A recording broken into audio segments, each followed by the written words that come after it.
kwamba sherehe tunazo mahali hapa na kwa tutaanza kwa amani ukaanza nasi katika tuna mwisho tutakushukuru. Bariki watoto wetu, bariki wazazi wao, bariki wote ambao ni mahali hapa na kutenda haya tufanye kwa siku na kuinua. Sasa nasi katika tuna mwisho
Bwana Yesu asifiwe.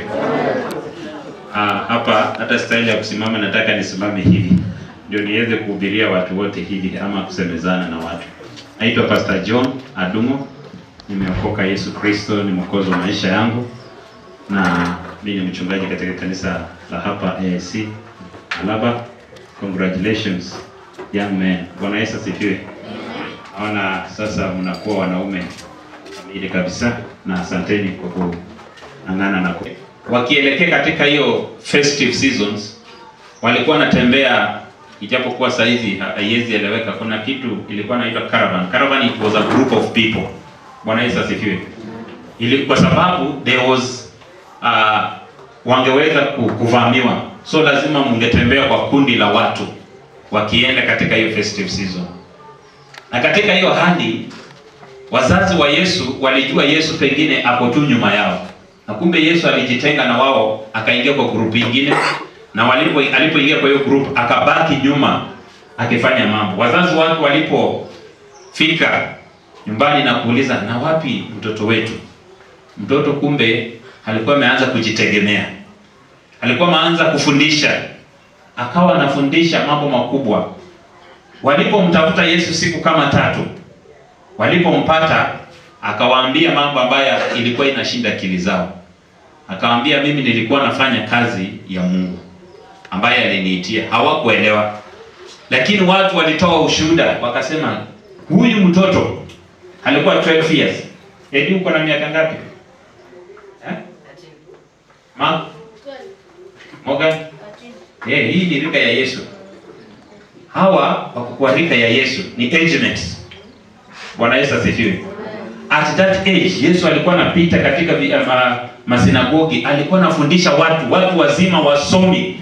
He could challenge them by the wisdom and understanding ambaye alikuwa nayo. Wazazi wake walipompata, alipoletwa, Yesu akawaambia, na watu wakatoa ushuhuda juu ya Yesu kuambia wazazi wake. Wazazi wake wakamrelease, wakamruhusu Yesu aendelee kwa sababu walisikia ushuhuda mzuri. Katikati ya hiyo mambo, Yesu alianza kufanya huduma yake. I think these are young men ambao sasa wako na ufahamu ya nini wanataka kufanya katika masomo yao katika dunia, ambapo saa hizi wazazi tunaweza agree watoto wengi wamepotea. Na nafikiria mafundisho ambayo mmepewa mahali pale ni ya kuwaelekeza kuishi katika dunia ambayo kuna upotovu. Ukiamua kwenda hii njia umeambiwa ubaya yake. Ukiamua kwenda hii njia umeambiwa mazuri yake. Na kukaa kusimama kama mwanaume sio kusimama tena. Nyinyi sasa hivi hatutaki kupata, mnajifanya hapa kama watoto wadogo. Wazazi si wako hapa. Hao watu saa zingine ukiona anajifanya kama watoto wadogo, kunikuweka mgoto achangamke. Ni sawa? Kwa sababu mkikaa tu tena kama watoto tu naenda mama sijini nini, hapana. Mtakana mfikirie mambo sasa makubwa. You think as a man. Uniruhusu niseme hivi. After Yesu amefanya mambo hayo na wazazi wake wakaletewa habari ya kwamba huyu mtoto wenu has a very good understanding. Mimi naomba Eddie, Mark na Morgan, tutakuwa tunamwangalia huko nje. Tutaletea wazazi habari kwamba Morgan, Eddie ama Mark ni watoto wazuri sana. Tunaona hata maturity yao imeenda juu. Hiyo ndio ushuhuda tunataka kupata. Kuna kitu kimoja, mnaniruhusu sasa nisome huo mstari mmoja. Katika that Luke chapter 2, nimeeleza tu as I was paraphrasing.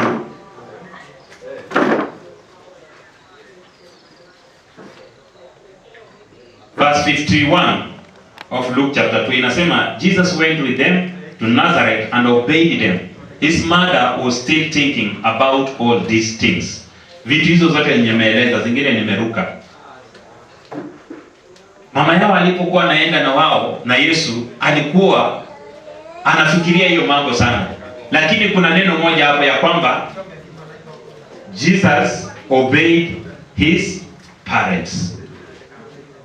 Na katika andiko katika Exodus chapter 20 inasema ya kwamba obey your father and mother so that zinasema so that it may be well with you, so that this is the only commandment we promise. Eddie, Mark na Morgan, the only source of your blessings and to live long life with a blessing is to obey your parents. All their guidance, yale mambo yote watakaowaelekeza muyaheshimu. Si ni sawa? Na wazazi, let us embrace our children. And lastly, verse 52, and Jesus grew taller, he continued to grow in wisdom, God was pleased with him, and so were the people who knew him. Bwana Yesu asifiwe. Yesu alipozidi kukua, tunaambiwa alikuwa na miaka 10 na ngapi? 12, 13 umepata wapi?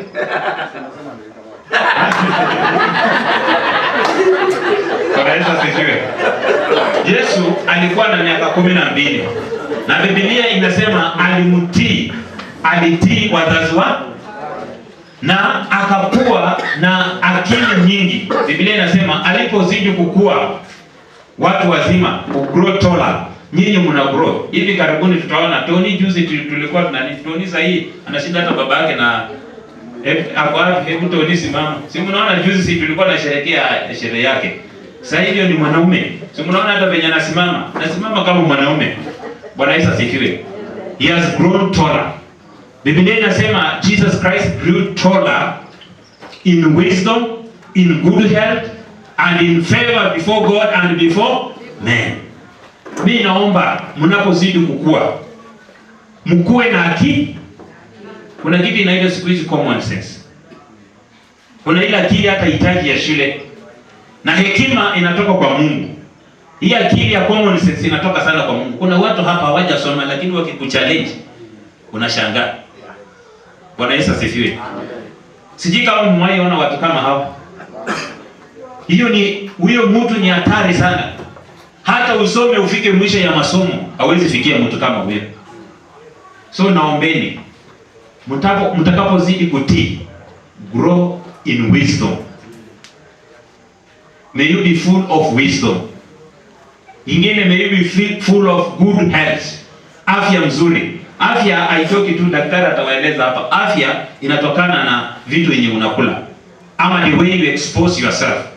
Kuna mambo mengi ambayo inatakana mfanye tofauti kwa mazingira tofauti, so that you can grow in good health. Si mnaona Morgan venye ako na afya?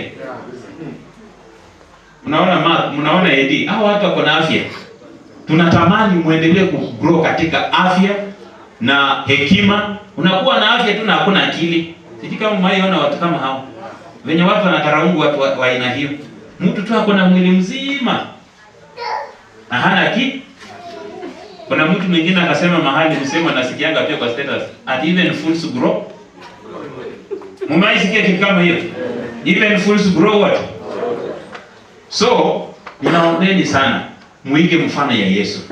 Aligrow, as he's growing, he grew with wisdom, with good health, and above all, na kibali mbele ya Mungu na mbele ya wacha malaba watu waseme Eddie na Morgan ni watoto wazuri sana, mtapata baraka. Lakini watu wakianza kulalamika ni kwa ajili yenu, watu wawili watatu hawezi kukuongea vibaya, mpaka itakana mbadilishe mienendo yenu. Nao wote wameletwa hapa kama wazazi wenu, muatii na mtabarikiwa. Wacha nimalizie hapo. Asante. Nashukuru mchungaji, umeweza kushauri vijana wetu vizuri, na naamini wanasikia haya mambo, na tunashukuru wazazi sababu waliweza kuchukua watoto wetu kule Bungoma kwa kanisa la PCA. Mchungaji wanakuwa na hiyo utaratibu wa kusaidia vijana kukomaa ama kutahiri, na wamefundishwa mambo mengi, na bado tutaendelea kuwafundisha na vizuri. Kwa hivyo nashukuru wazazi sababu ya kuchukua hiyo hatua na mkafanya hivyo. Hii mambo tukifanyia nyumbani, kuna tabia mbaya zinafanyika nyumbani. Hati vijana wanakuja sasa kwa discipline, kuonyesha vile mtu anakomaa kuwa mzee mwanaume, na ni mambo ambayo sio mazuri, lakini kule wamefundishwa na imekuwa jambo mzuri. Biblia inasema be wise, walk with wise and become wise, associate with fools and get in trouble. Praise God. So Morgan nafikiri ananiita Buka, sababu mama yake ananiita uncle, si ndio? So my grandson Morgan na Mark au ananiita daddy na Eddie. So mjihusishe na watu wenye hekima na nyinyi mtakuwa na hekima. Mjihusishe, mtembee, mkue company na watu wenye bidii, wanapenda kusoma. Definitely hata nyinyi mtapenda masomo. Lakini ukijihusisha na watu wa kukataa shule, vile vile utakataa shule. Kwa hivyo mjihusishe na watu wazuri, na hiyo ni maandiko, na mtakuwa vijana wazuri. Kwa hivyo mchungaji, hatutaki turefushe hii sherehe sababu masaa yameenda. Nataka nipee watu tu wachache sana, watu kama 2 3 waongee kwa ufupi, then tuweze kumaliza haya mambo. Nilikuwa nimeona Byron ni nani kwa Mark? Ati nani ni kazi? Ni kazi. Gogura, inaona wewe ni kijana mzuri. Sisi unatosha mboga kuongea na watoto kama ama mnaona gani? Gogura anatosha ama hatoshi? Unajua wanasema sijui kitu chema sijui uvikwa pete, ama nyota nzuri inaonekana asubuhi. Gogura ni nyota mzuri, na mimi ndiye baba yake. I've mentored him. So Gogura, karibu ya Gogura, dakika moja ongea na vijana. Asante. Bwana Yesu asifiwe. Amen. Asante kwa kuweza kunipea nafasi. Nimeokoka, nampenda Yesu. Nimetembea na kijana wangu kuja. Naje undume. Ukijana alikaida akiwa na miezi 3 months. Na ame grow in wisdom. Wacha kijana aongee kwa niaba yangu. Ongelesha vijana wenzangu. Praise God. Amen. Praise God again. Amen. My name is Gorgeous Mwangi Minamu. I want to talk here with my fellow friends and cousins that they have entered manhood, and this place of childish play, they should stop, because they are now big men, but they have to respect their parents. Not that you have become men, now you just go to your father and just say, mini Buddha always nifanyia kitu. Okay, respect them, be humble, be disciplined. That's for all. Asante sana, mbarikiwe. Asante Gogura. Naona nameta kijana yake vizuri. Asante daktari. Neno moja kwa vijana wetu tunapomalizia.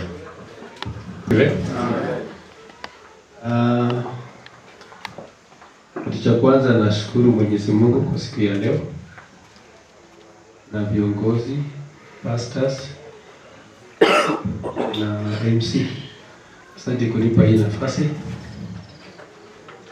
Nimekuja peke yangu, sijakuja na bibi yangu, ni mgonjwa, na namuombea haraka ndio tutembenge na yeye.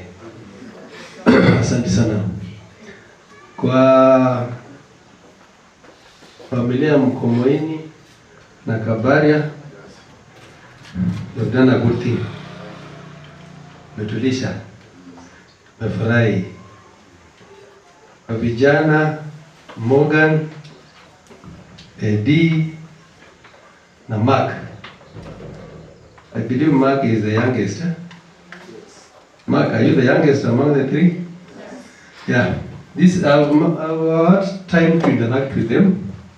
They're good young boys. But now from today they're men. Eh? Na hii inatokana na familia zenye wanatoka. Hata hii familia ya Mkomoini, Mr. Kabaria, hii watu ni wazuri. So you have to be good. Usiwalete down. Nikimalizia ni kwamba ingawa ni wadogo, lakini wana memory mzuri, watakumbuka yenye nilisema. Now you have grown into manhood. Wanaume, men. Sitarudia ile wengine wamesema, yangu ni hivi. Men, young men, make sure you move closer to your fathers, your dad. Mostly. Move closer to your dad. No, you're a young man na kila mara una rotate around your mom. Na pale utapotea. Acha nikwambie ukweli. A good example is baba anayeambia young man the way anaweza na bibi. And you know very well the way wives are difficult to stay with. So baba anaweza waongoza hapo. Better than mom. Hiyo ndio ukweli. Ama na uongo? So penda mama ndio.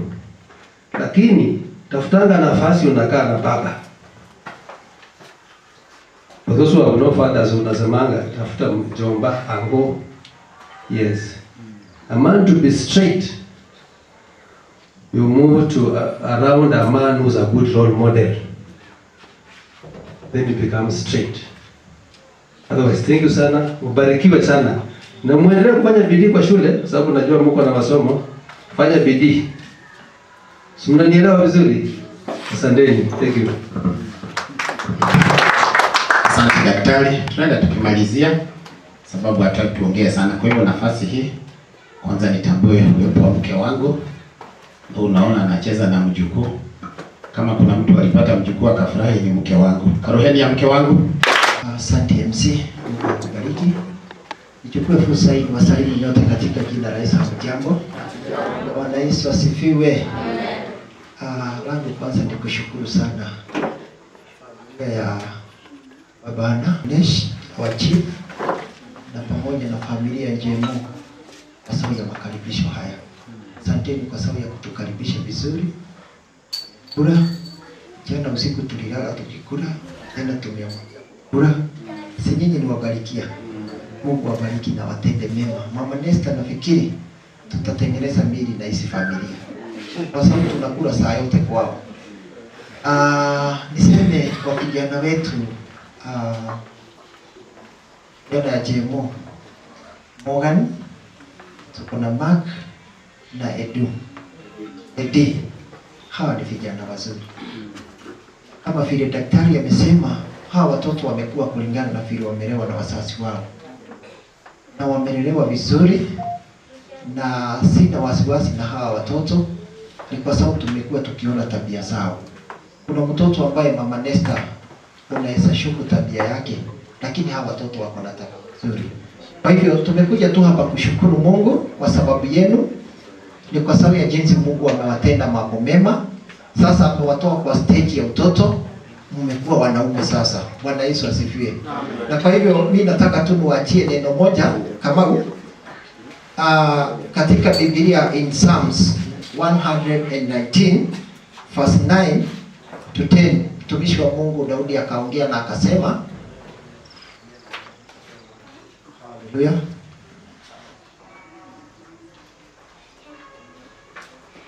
nimesimama kwa sababu na adresi hawa na nimesema nataka tu kuwasia fasi moja tu ya Biblia. Biblia inasema in Psalms 119 verse 9, Biblia ikasema, mtumishi wa Mungu akauliza ni jinsi gani kijana aisafishe njia yake, na akasema ni kwa kutii na kulifuata neno lako.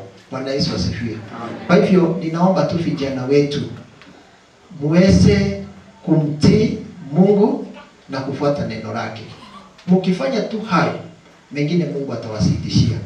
Mheshimu wazazi wenu, kwa sababu Biblia inatufundisha na inatuambia tuheshimu wazazi wetu ili tuweze kubarikiwa, siku zetu ziweze kuongezeka. Bwana Yesu asifiwe.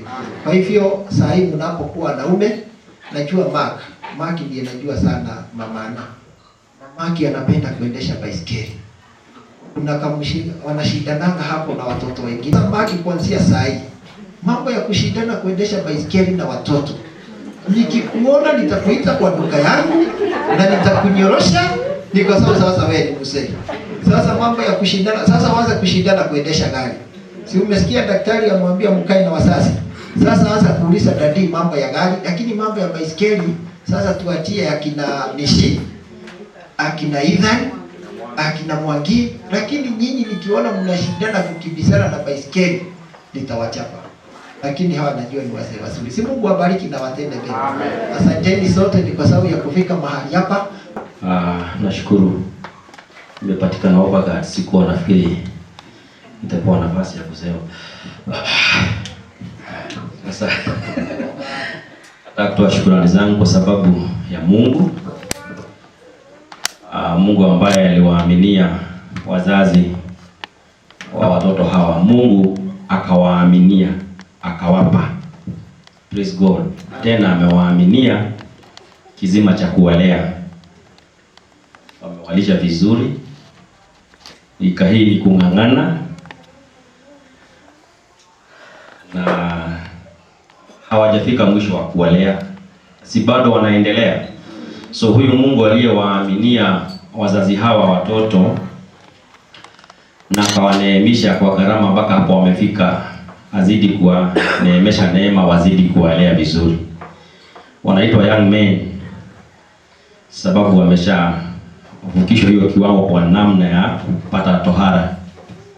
Lakini bado wazazi, kazi ndio inaanza. Wakati mmoja mamangu mzazi aliniambia ati wakati umekomaa kutoka nyumbani umeenda another town, ati hapo ndipo mzazi anaanza kulea. Sikuelewa alivyokuwa akiniambia, lakini baadaye nilikuja kugundua anajua ile barabara watoto wake wanapitia wakienda Nairobi, wakienda Eldoret, wakienda wapi. So akisikia kwa redio gari ilianguka ikitoka wapi kienda wapi, unasikia simu, wewe mwega atothe mena thayo ng'ania na nani, yani alisikia tu accident. Praise God. Akaanza kutulea, akaanza kufikiria watoto wangu wakoje. Sasa alikuwa akiniambia ni heri kulea akiwa hapa, lakini akiwa mbali ni majukumu mengi. Wazazi mwendelee kupewa neema ya kulea hawa watoto. Praise God. Sababu ndio natuhitaji sana. Nimesikia mchungaji akisema mashindano ya baiskeli na nini. Hajasema usiendeshe baiskeli. Amemaanisha mashindano ile ya mabishano. Lakini usiambiwe na mzazi, chukua hiyo baiskeli ukimbie nyumbani useme chairman alisema tusiendeshe baiskeli. Unajua sometimes zamani tulitoambiwa ole shukari na si unakula tu. Praise God. Sasa hamjakatazwa kuendesha baiskeli, ni mabishano tumekatazwa. Lakini ukiambiwa na mama chukua baiskeli kimbia nyumbani useme sikuliita wageni hapo nyumbani, tulikatazwa mbele yako mama. Be wise. Mnanielewa vijana? Be wise. Na wazazi ni wengi. Hawa watu wote mno wameitwa hapa na wazazi wengi, wamevaa vazi la wazazi wenu. Kwa hivyo nikipata barabarani ukivaa jambo ambalo halipendezi, nikwambie kuja hapa ukuje. Acha hii ujue umeambiwa na baba au mama. Unasikia? Hawa wazazi.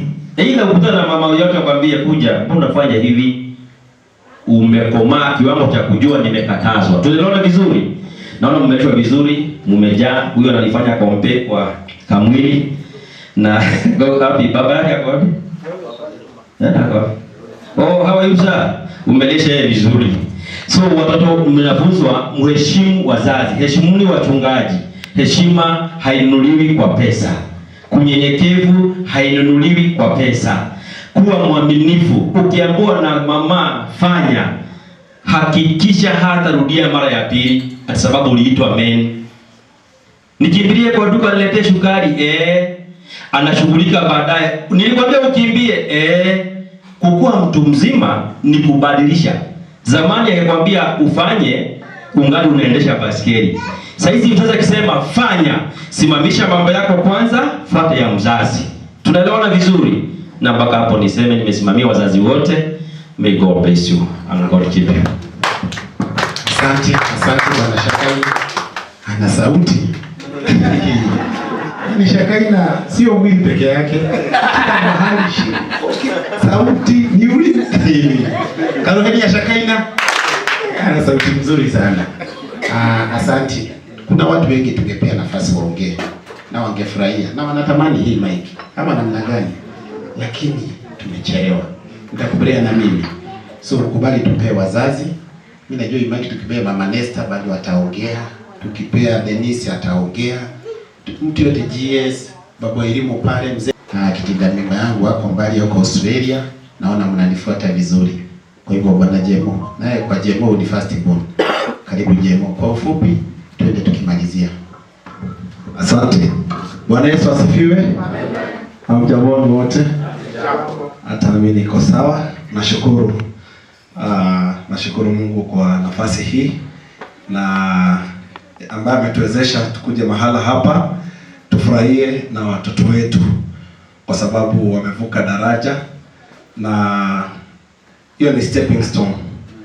So kwa mzazi kama mimi, najua wenzangu hapa wamefanya sherehe mingi ya vijana wale wa mbele. Mimi ni wa kwanza na niko na furaha sana hata kuwaona mmekuja ili tukaweze kusherehekea kwa pamoja.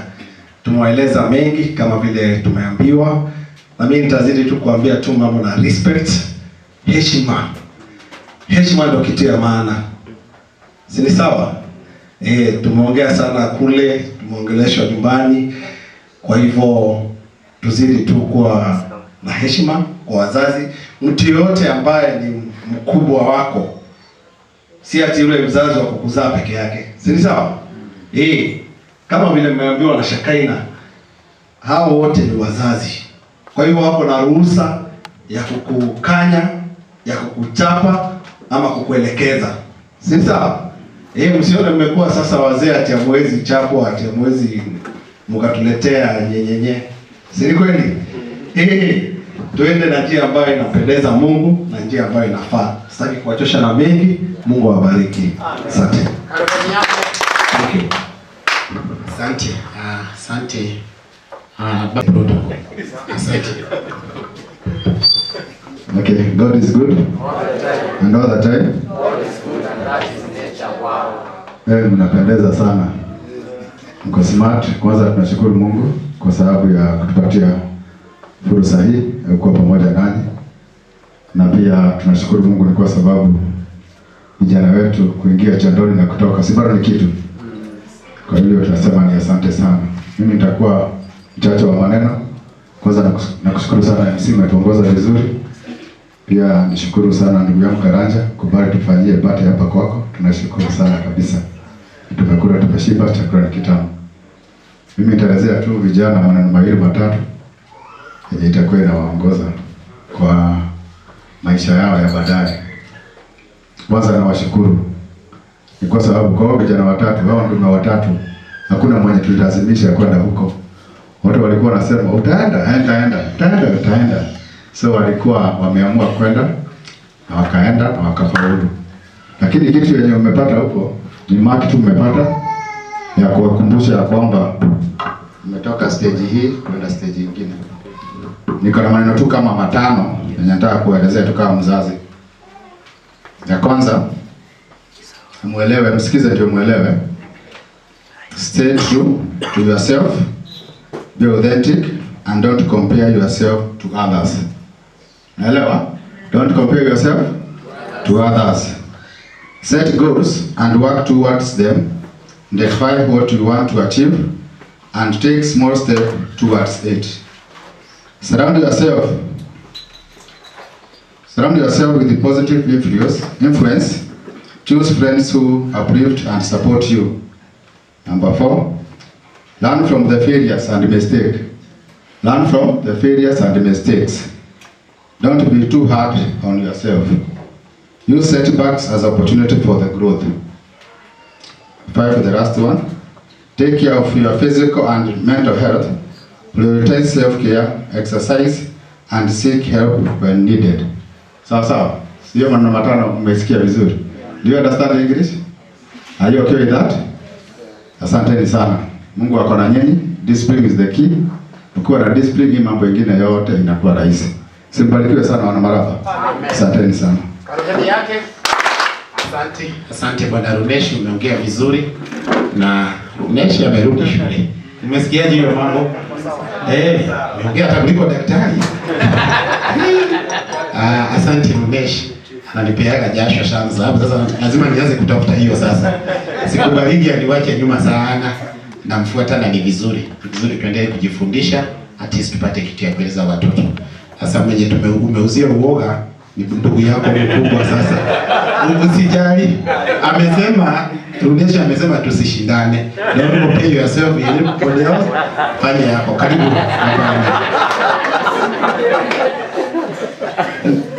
Asalamu jirani kwa kuja na kuvumilia mpaka saa hii.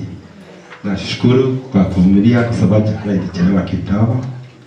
Na tulikuwa tunapanga hii sherehe kuanza saa 10. Lakini kuna wengine hata walikuja kama wajakula.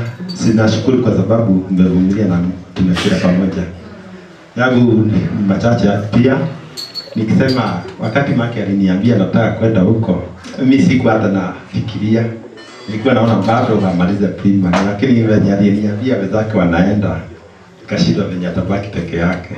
Kwa hivyo Maki yeye alijitendea, sio alilazimisho kwa Golgotha Mark, kwa sababu sasa angekuwa londe kama wenzake wameenda. Nikiwashukuru, kuna wenye mlisoma huko wakati wa alistahili walikaa wiki moja, wamekuwa na mwalimu huko hiyo wiki nyingine. Mliambia nyinyi nilika gani?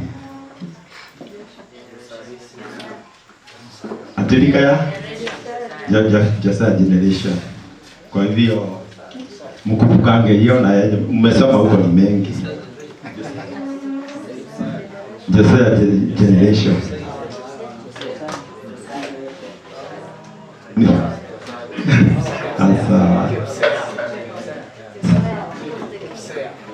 Sasa hata yangu ni mafupi pia, nikisema hao wote niwaambia ni wazazi. Na huko venye mmeenda huko ni alama tu imewekwa, lakini iko na maana nini sana. Kwa hivyo kuna rika ambayo imetoka, imeenda rika nyingine, lakini heshima ndio unatakiwa uongezee sana. Kuna wazazi utatembea nao utapata huko barabarani, umtii kama mzazi wako. Kila kitu atakwambia jaribu kutii. Mkienda kwa shule, hao watoto wengine si ati uwe tofauti sana na wao. Wewe mtakuwa tofauti ukijua wewe mwenyewe, lakini sio mwanze kuchapa watoto wengine ama kuwa mnaonyesha ati sisi ni mabingwa, mwanze kuwa mkitembea ati kuna mahali mnalingalinga. Nyinyi wote mkiwa primary, but nyinyi wote ni watoto. Kwa hivyo tieni hata walimu, kwa sababu walimu hata jua kama utastahili, hata mtawala chini wote na mtachapa kibao kila mmoja. Kwa hivyo ni vizuri mkiwa hata kwa shule mheshimu walimu, kila mtu ako hata na wanafunzi wengine. Nikiongea kwa Mark, mimi ni mzazi wako. Hata mimi nikumbuke tukiwa na wewe hapa, nilikuwa tumemoja hapa, tuko tumangana kwa iboma. Kwa hivyo vitu vingine sasa sio shidage sana huko jikoni, tunatakiwa tunakaa nawe kwa mezani. Tunaweza kuongea kama watu wazima. Hii boma ni yetu sasa na wewe.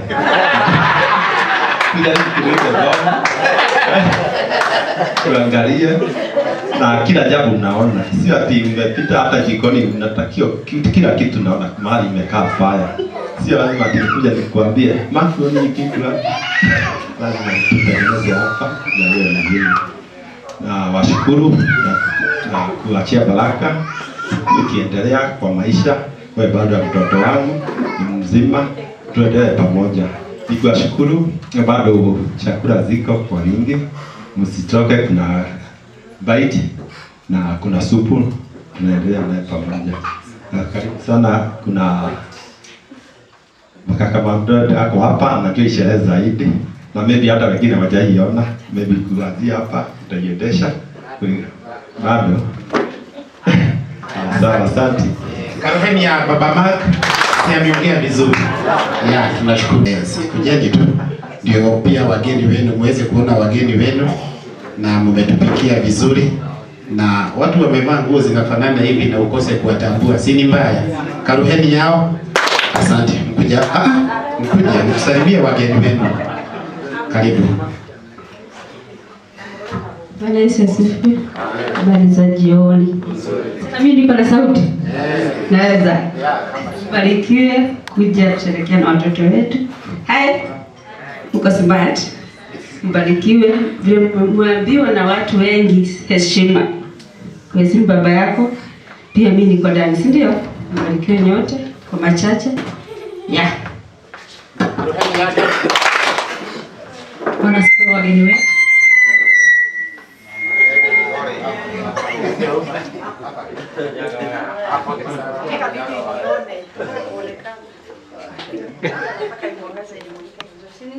Niona. Bwana asifiwe. Majina naitwa Susan Karanja, na Karanja ndio huyo. Hapa ni nyumbani. Na nashukuru sana kwa sababu ya kuwaita na kukuja nyumbani. Mungu awabariki. Kukuja kusherehekea na watoto wetu. Watoto wetu hai. Kwa salama. Asante. Imagine naona maki siku ya kwanza sibegi mama wanasha. Hai sana.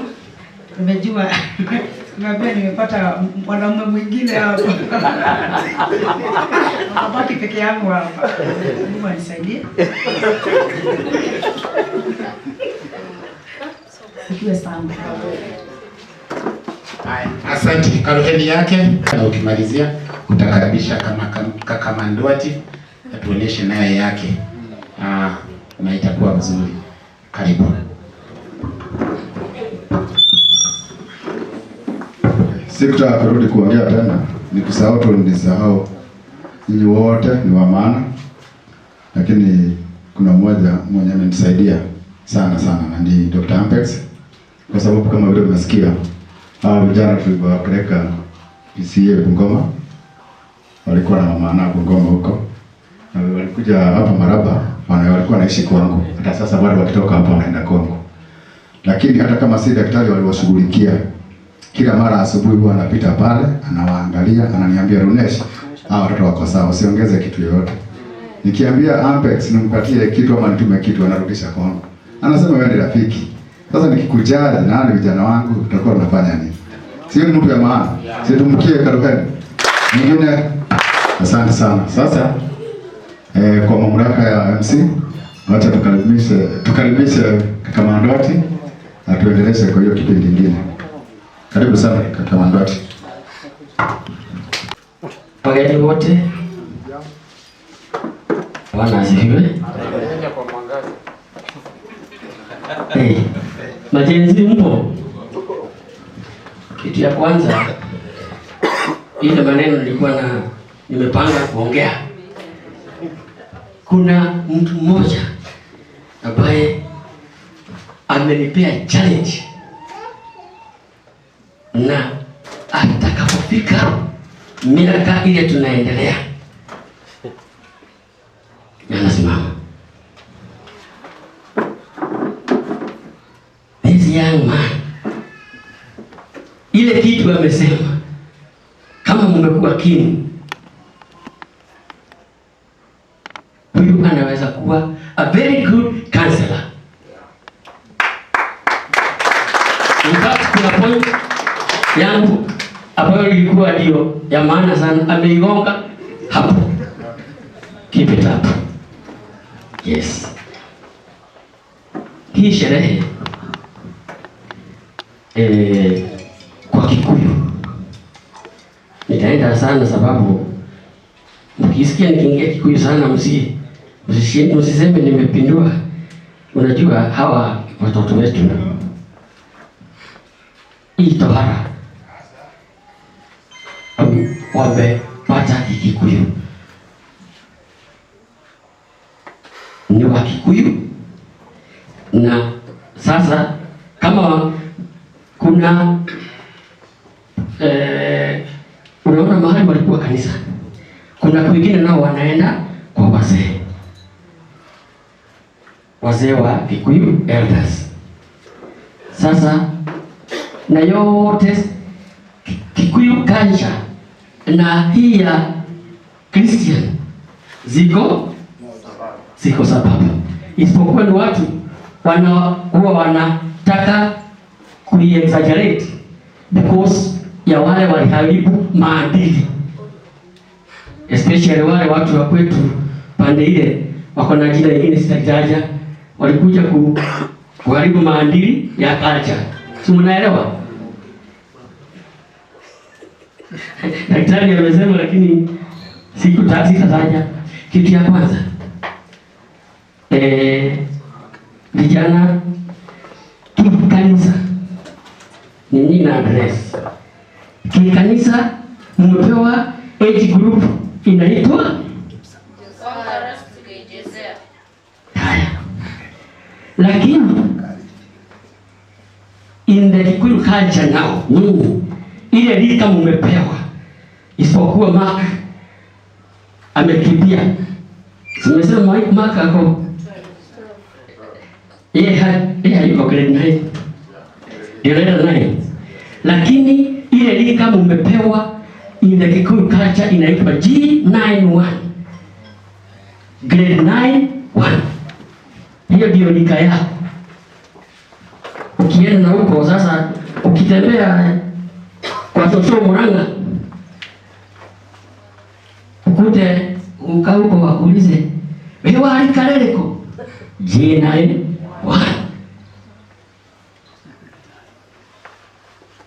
Nawanika umeshika. So nika ya G91,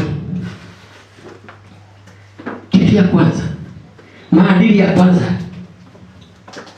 respect to the elders. Hiyo vitu tumeongelewa, lakini nitaguzia tu because ndio nasema kanisa na culture hakuna mahali inawachana. Na kuna mambo mbili muhimu sana, na hii naongelea mpaka Gen Z wale wako hapa. Hata kama mulipitia hii mbele yao, najua wengi hawajui sababu pengine mmojaenda sherehe kama hii. Hii sherehe inaitwa ya kuohora bini, kufungua bini. Na hiyo bini kuna kufungua, na ukiwa umemaliza hizo siku, ulienda jadoni. Wacha nianze ulipozaliwa, wakati mama yako alitoka maternity, alisema nidaria mwana, umepata mtoto. Ama wakati anaenda maternity, kabla apate daria koheo mwana, nimeenda kupata mtoto. Wakati mulizaliwa, daktari pale akaona wewe ni mtoto wa kiume. Mama ana akaambia mama Kidui, daheo mwana wa kahi, ukawa kahi. Umesikia? Mtoto wa kahi. Ukakua, ukaenda shule. Ukienda shule, kuna wale wa saizi hii bado ni kahi, wewe ukawa kihi. Sababu wewe ni kihi kubwa. Tunaelewana?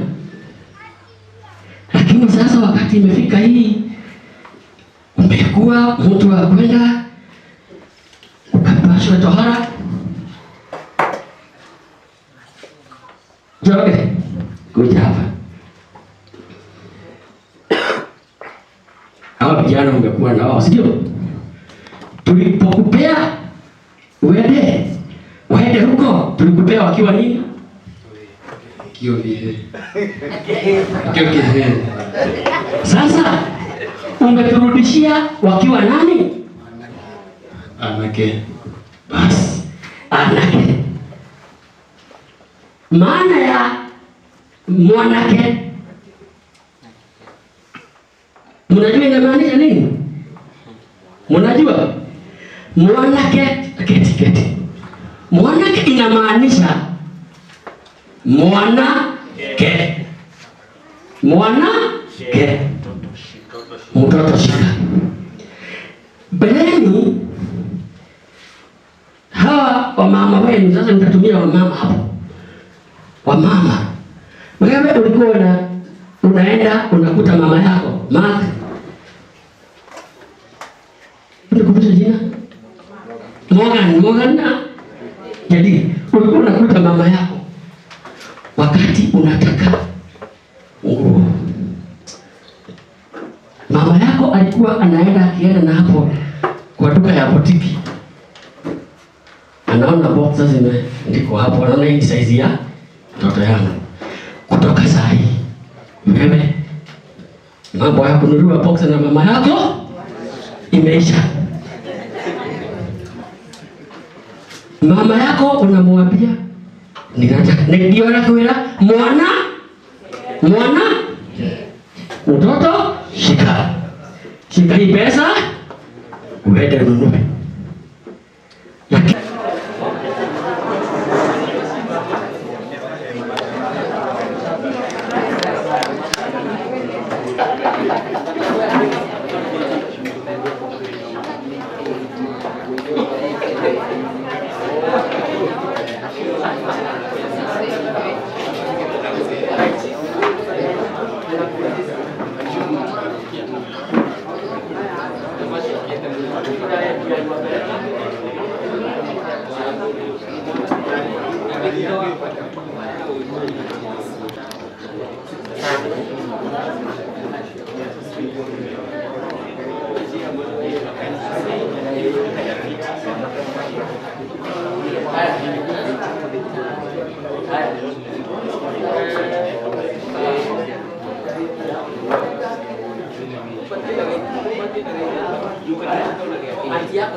Kuna mama yake na kuna anti yake.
Sikieni hao wote makofi.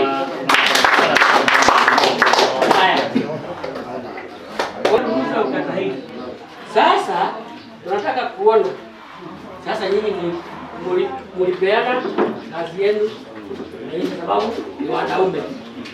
Sasa nataka wewe ni anti ya huyu na wewe ni anti ya huyu. Kila mtu na unipigie hiyo picha nitakumbuka siku moja.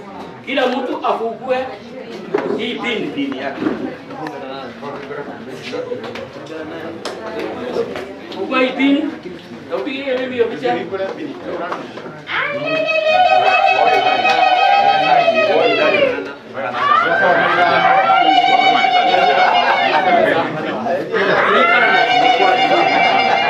Haya.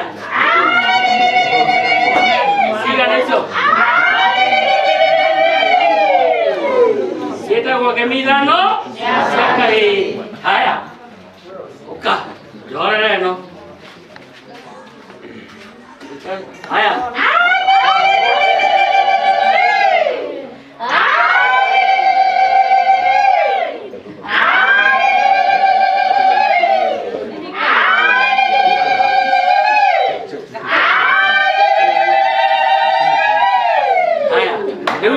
Leo bini isio ugo wahiga ni arekia imemaliza kazi yake.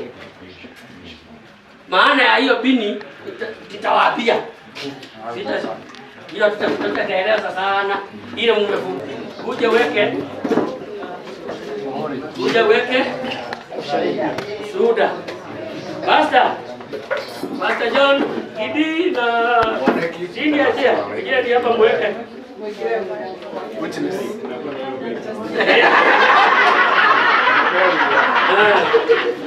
Ashuhuda inakuwa Suda.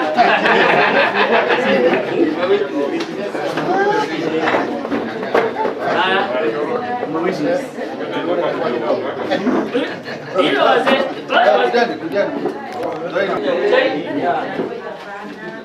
Kuna yule mzee ambaye alikuwa na consult kitu pale. Kuja baba. Unajua umenipatia taarifa ilikuwa nataka. Ndio rume.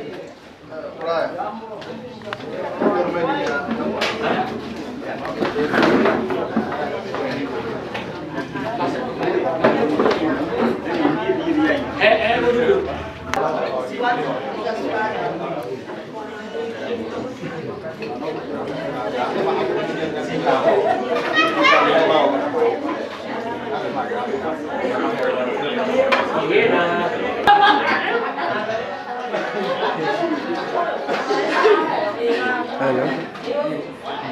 Yes.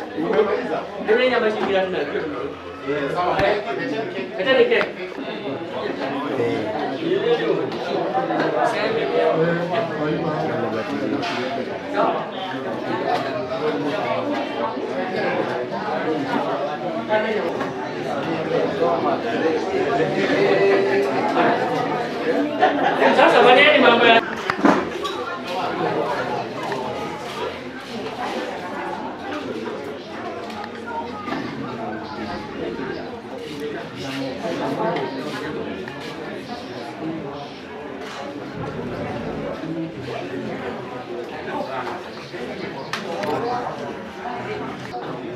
U-Disc playing.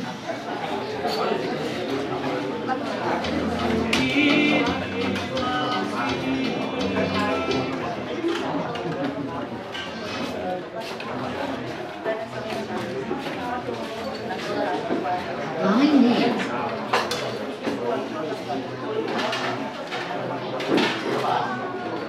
Radio. Bluetooth mode. Bluetooth connecting. Please wait.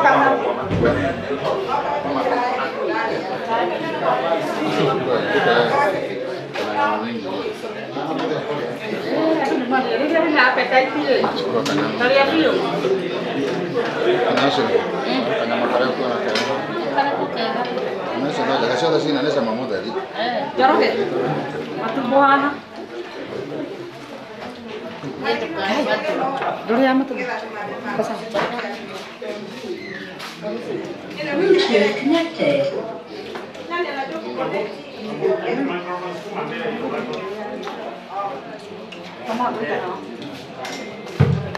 Thank you.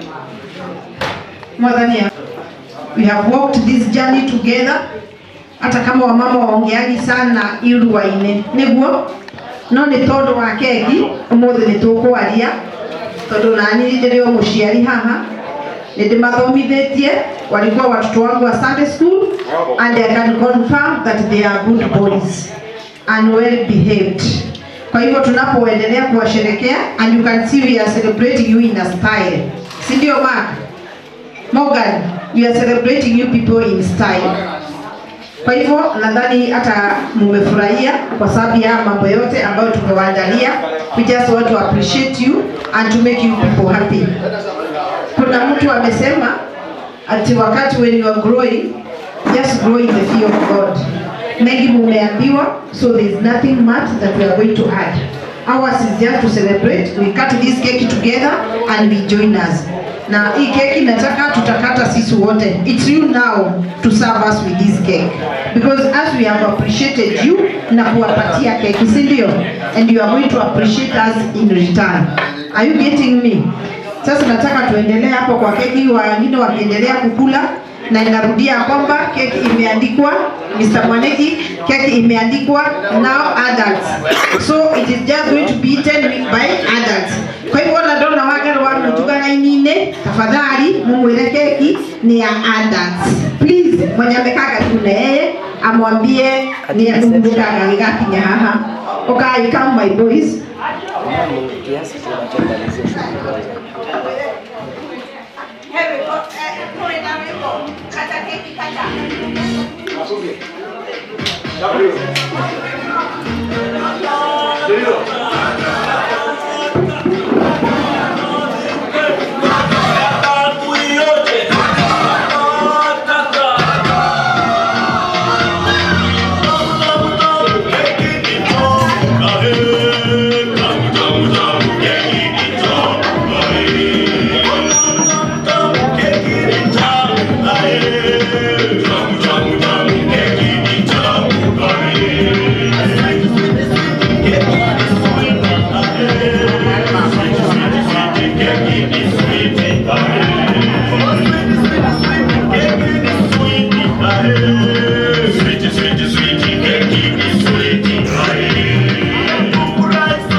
I hope they are not live, eh? They are for the eyes. Sababu kama hiyo sherehe hiyo kitu nimeongea, tutakaa jiwe. Umeelewa?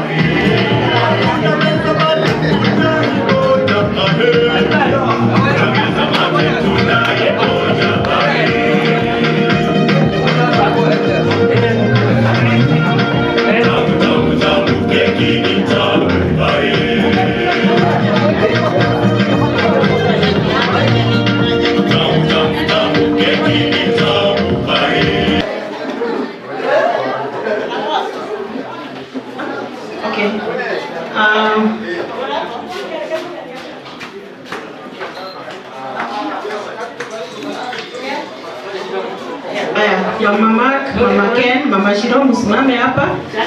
Muumishwe keki na hawa watoto ambao wamegraduate.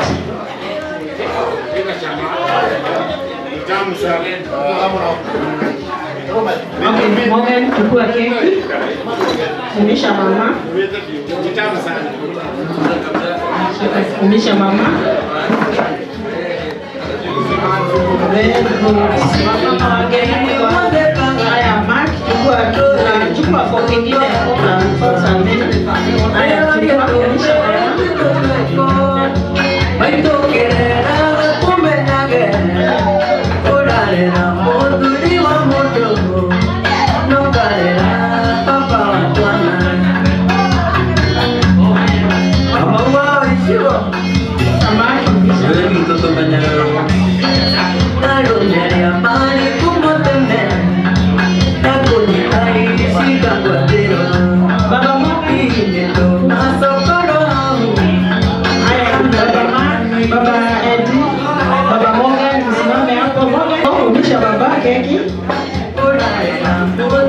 Na baba ukiumishwa keki unabarikisha mtoto, unabariki mtoto. Yes, like that.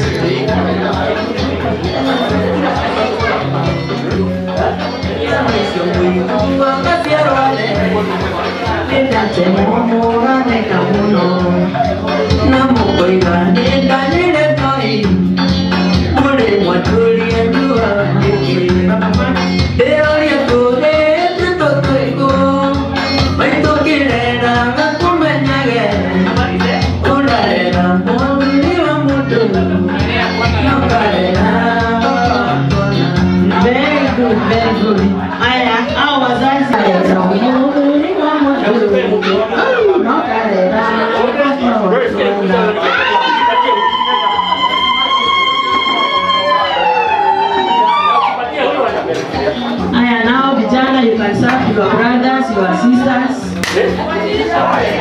Haya, mama.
Nani hajakula keki?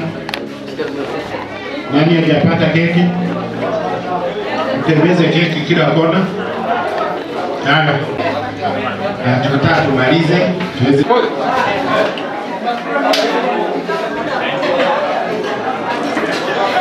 Asante. Kwa hivyo naomba mwalimu wa WCK, baba mwalimu, utakuja utufungie kwa maombi. Haina shida. Kwa hivyo tunataka kuomba, tunaomba karibu baba mwalimu. Haya, tunyamaze tupate maombi ya mwisho. Wenye wako kule ya mwisho. Haya, masufuria ikome kidogo.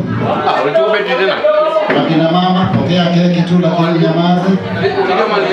Mama Zuo, nyamaze kidogo, tunataka tufunge na tuombe. Baba mwenye nguvu zote na mamlaka, tunakupa sifa na shukrani kwa sababu ya upendo wako. Asante kwa kutoka asubuhi na mchana wote na usiku wa leo umekuwa pamoja nasi. Hata kuwa katika sherehe hii kwa sababu ya watoto wetu, mahali wametoka ni uwezo wako. Na mahali wamepita Mungu wetu umewajalia. Hivyo tunakupa shukrani na wema wote ukaweze kukurudia wewe. Asante kwa familia hizi zote kwa kuweza kuandaa karamu hii kwa ajili ya kualika kirasmi nyumbani. Ukawabariki Mungu wetu. Wametoa vitu vyao, wametoa mambo yao yote kwa sababu ya watu wako. Endelea kuwabariki. Usiku wa leo kila mmoja atakapokuwa kirudi mahali pake, twalikabidhi zote mikononi mwako. Usiku wote wa leo twalikabidhi kwako ili uwe mlinzi wetu. Hata tutakapokuwa tukimaliza na tukiendelea, wacha Mungu wetu uwe katikati yetu. Neema na kibali chako kiandamane nasi na ushindi wako wa uzima uwe pamoja na maisha yetu. Kwa Yesu Kristo Bwana wetu. Amen. Sherehe iendelee basi.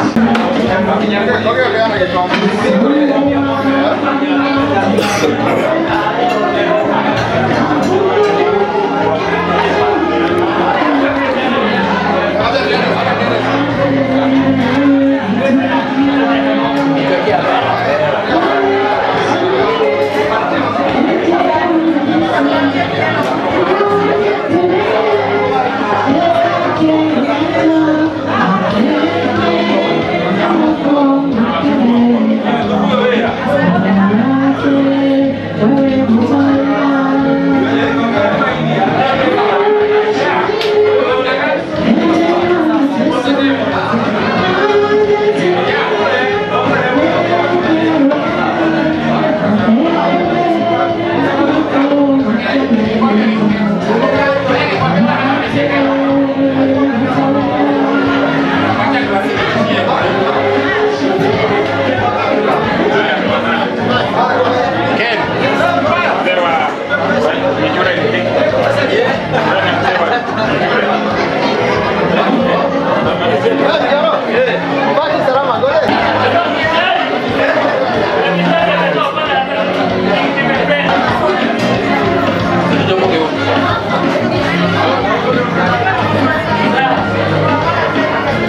Thank you.